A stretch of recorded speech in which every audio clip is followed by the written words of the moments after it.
welcome to Vacationers Valley podcast, working in tandem with Vacationer Valley's blog to help you travel smarter, not harder. It's been a while since I've done a podcast, and it's been a while since I've actually been on the blog. I just uploaded a new blog post yesterday, on Monday, about nightlife in Budapest, and giving you just a couple recommendations for different ruin bars and cocktail bars. But I guess I just got really distracted with life and a lot of things going on and the holidays and all of that. So I've been kind of absent from the blog and definitely from the podcasting that I've been wanting to do. So I just want to give sort of what's been going on, life update, talk about the past trip a little bit, and talk about the next actual big podcast video that I want to do. This one's going to be pretty short. Again, just doing a quick update for you guys because I want to keep you in the loop with what's been going on. So if you were following me on Twitter or Instagram, then you know that I had a 2-week trip in November, and it actually felt like so much longer than 2 weeks. I had a week in Budapest, and then I had a week in Rome, and so a lot of my time was obviously spent there, and for the majority of November. And when I was at the hostel in Budapest, I really could not get the Wi-Fi to work for me. It was just horrendously slow anytime I tried to work on the blog itself.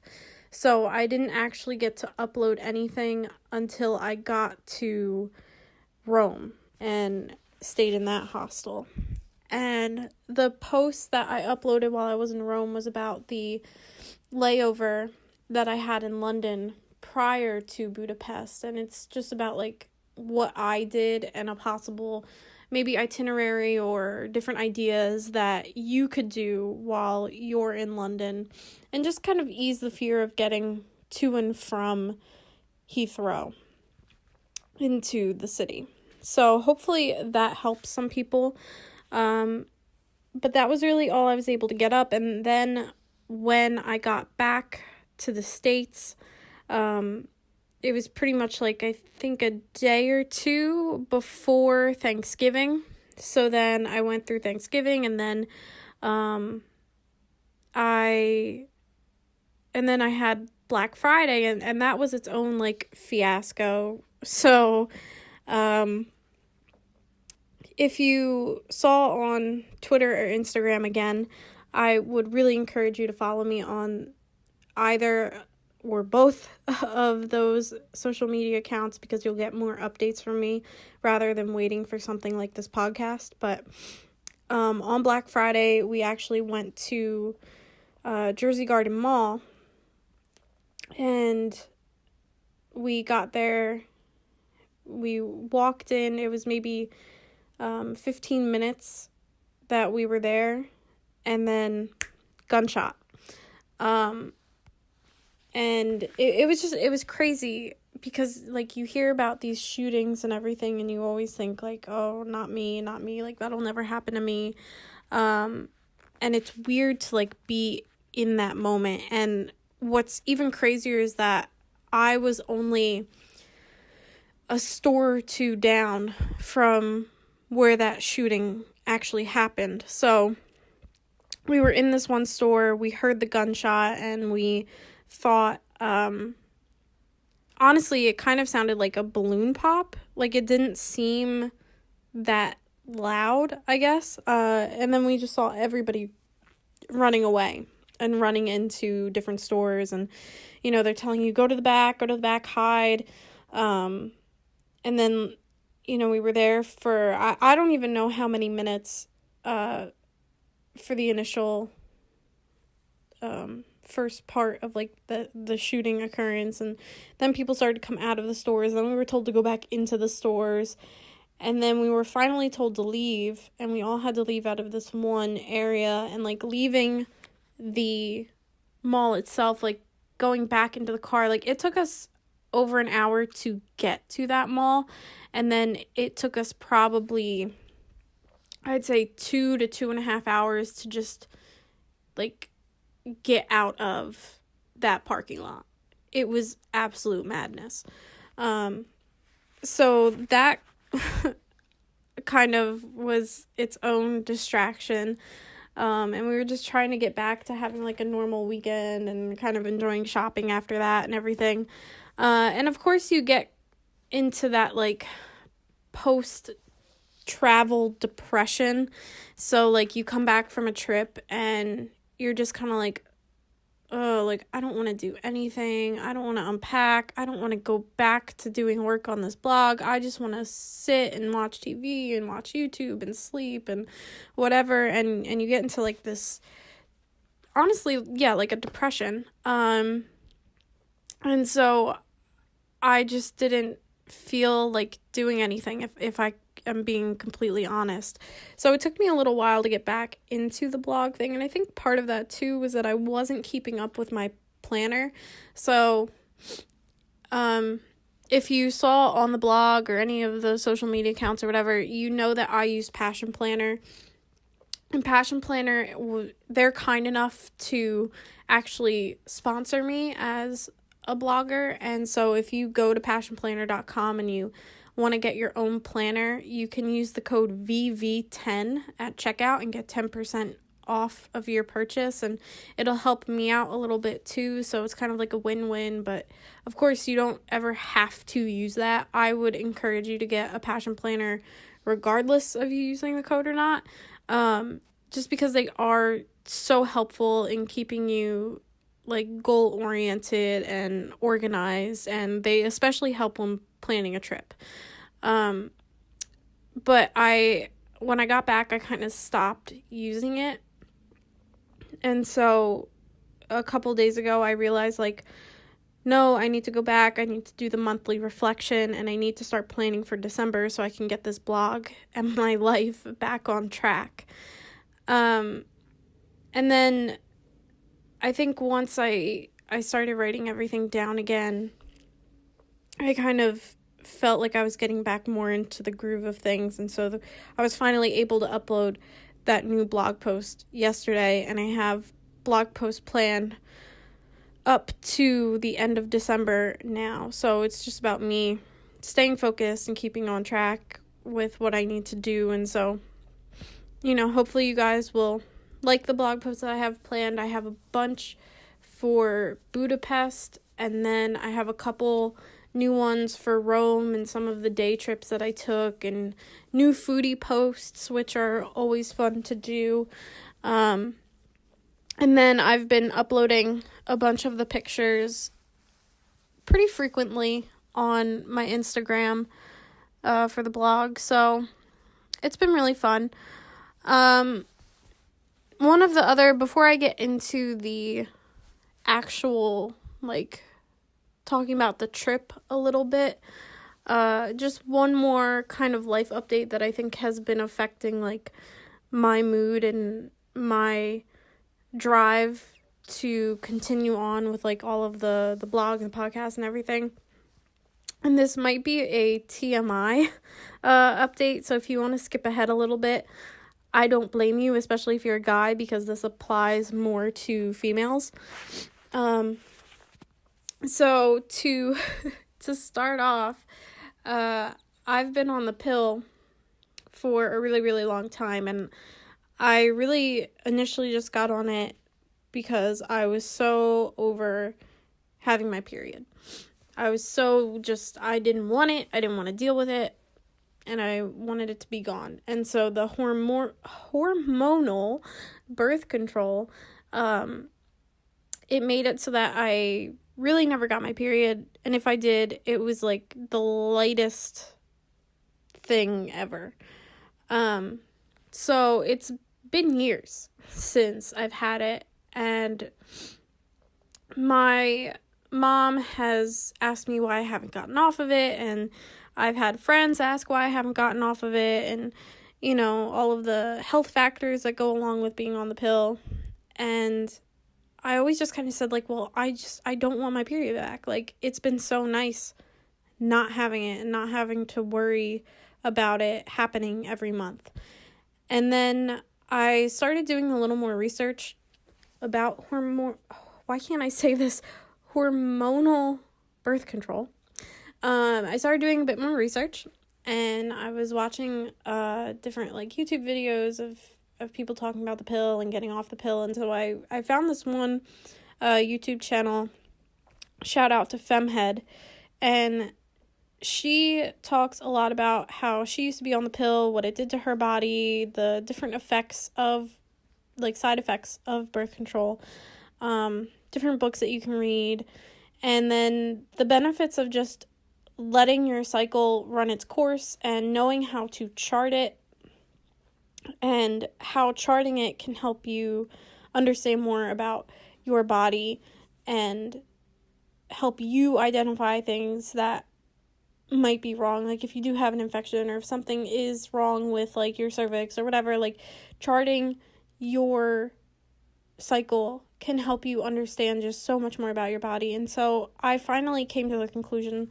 like, towards the end of last month, that I think it's time for me to actually stop the pill and just let my body run its course and do natural birth control. So if you're charting your cycle, you know exactly when you can get pregnant and exactly when you can't get pregnant. And nobody talks about this. So it's not something, like, if you're a female and you're listening to this at this point, it's not something that I'm trying to push on you or say that you should do. You know, you have to do what's best for you. But I think health-wise, this just makes more sense for me. So I actually got one of the books that Femhead was talking about, and it's Taking Charge of Your Fertility. And I'm only about 100 pages in, but, like, I am amazed already by everything that I'm reading. And it's just like, if I had known all of this before, I probably would not have gone on the pill. It's just insane that, like, we don't think about this. And I do think the pill has made me have, like, these random waves of depression and anxiety. I mean, just to give you, like, an idea, I originally had this last trip planned for 3 weeks, and then right before I was about to go, I just had this immense anxiety weighing over me, and I didn't know why. Like, I had traveled alone before, I've been to Rome before, I knew I would be fine, I was looking forward to it not long before that, and then suddenly I just got so anxious, and I was starting to also get depressed at the idea of leaving, and so I shortened the trip to 2 weeks, and I think the pill played into that, because I have noticed more and more I get just these random little bits of depression, and I remember I never had that before. Like, I had never been so anxious, so depressed, so self-conscious, and I just wanted it to go away. So I think at least testing the waters and seeing if it is the pill and going off of it is just going to be better for me. And so I'm hoping that once all of the synthetic hormones are out of my body, I start to go back to, like, normal, I guess, I don't really want to say normal, because it's really just about me feeling better. I'm hoping that I will start to feel better. But anyway, that's my other little TMI life update. So if you're here at this point in the podcast video, I just want to tell you a little bit about the trip and what kind of posts that you'll be seeing and what I have planned for the next actual podcast episode that I hope to get out next week. So, like I said, I started my trip. I had that layover in London. That blog post is already out, so you can see exactly what I did. I charted all of the steps that I took through my, I'd say like 5-ish, 6-ish hour layover. And then I had 6 days in Budapest. To be honest, I feel like I could have only stayed 4 days and been content with what I did and what I saw. I actually had planned to experience some of the free tours, but I just never did. And the reason I didn't, and the reason that I skipped out on some of the things I had planned, was because of my own stupidity in the shoes that I brought.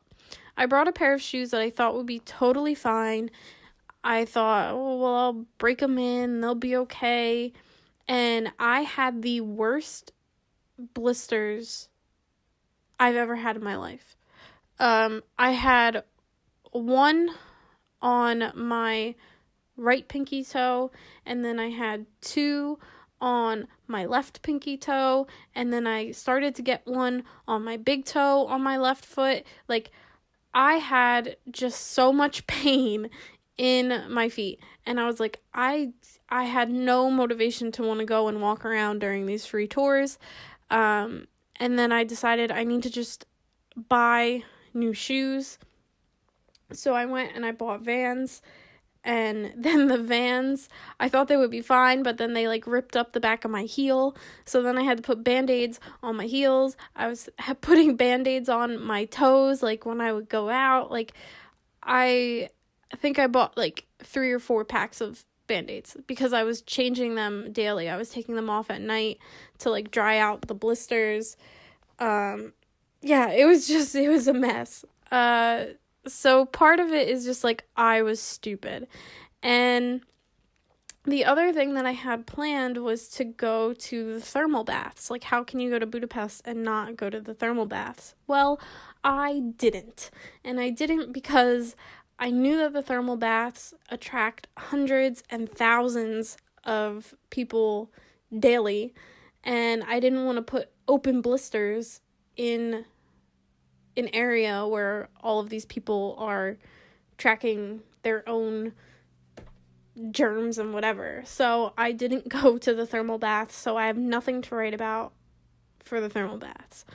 And that includes the Sparty, the party that happens every Saturday at the one thermal bath. I did not go because of the blisters, but also because I heard that it's just a bunch of guys trying to hit on girls, and that it's the majority is guys, and I didn't really want to deal with that either.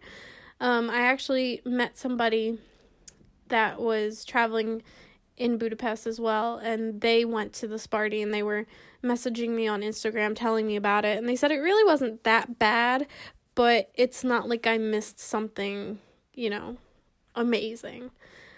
One thing I did add, because I knew I probably wasn't going to go to the Sparty, was a boat party that took you down the Danube River at night, so you got to see all of the buildings lit up, and you got to dance on the boat and drink and whatever. And I'm gonna have a post about that. I don't really think it was worth it. Of course, I'm gonna save most of that for the post, as I will for most of these things I'm talking about. I don't think the boat party is worth it. They do other things like They do other things like pub crawls or bar crawls, which I think are probably a better deal, honestly.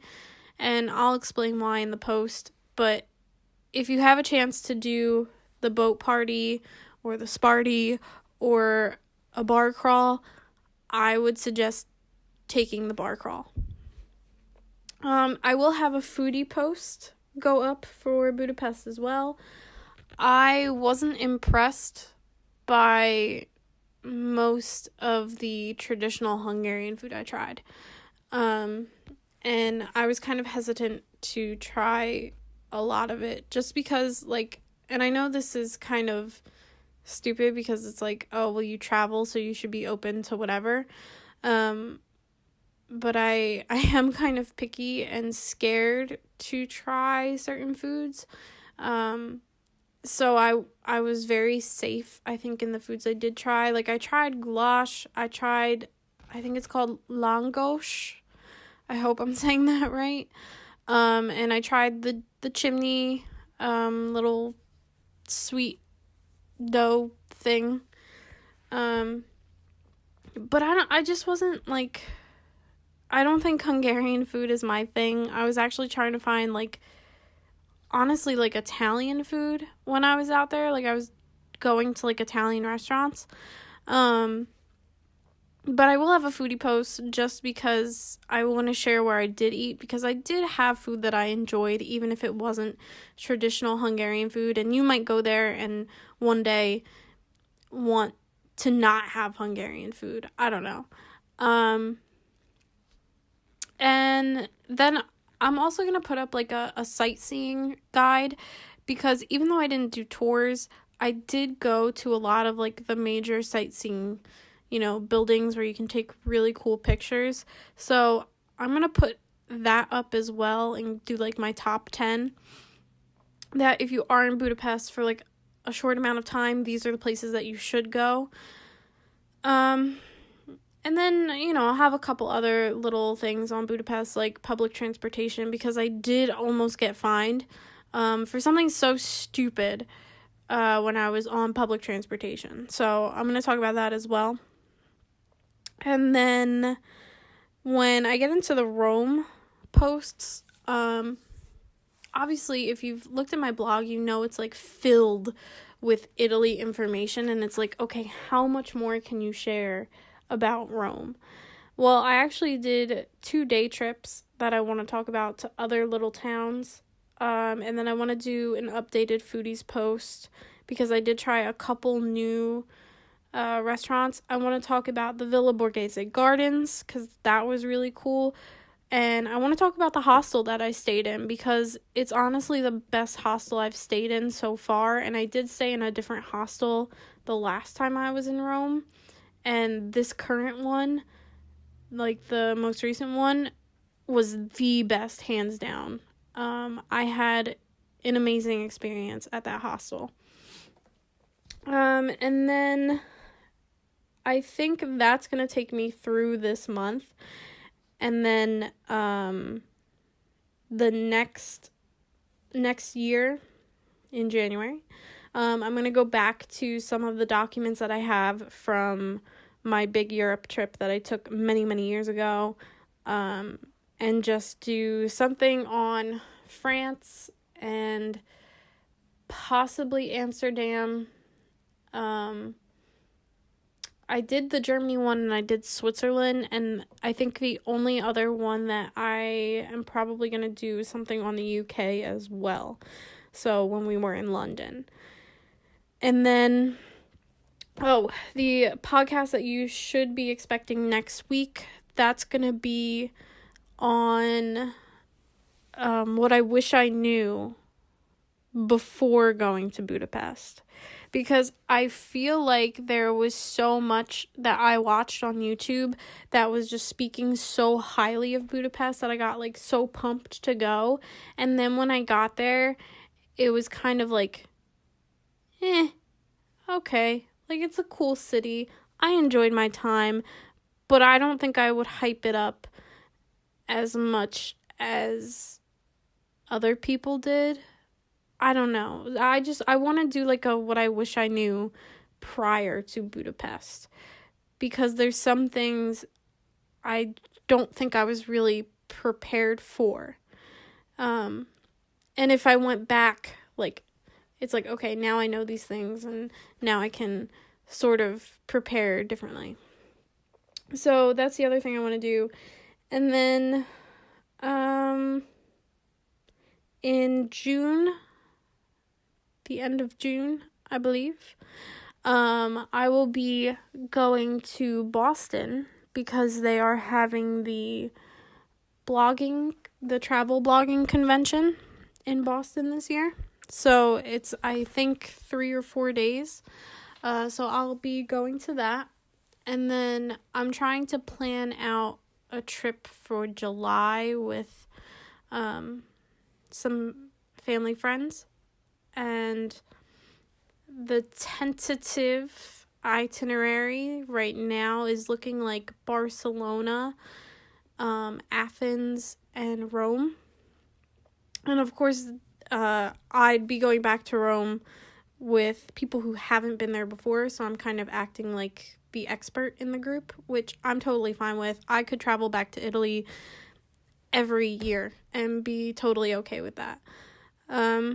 But yeah, that's kind of my update. This actually ended up being a lot longer than I thought it was going to be. I really thought this was only going to be like a 15-minute little update podcast, but here I am at 26 minutes.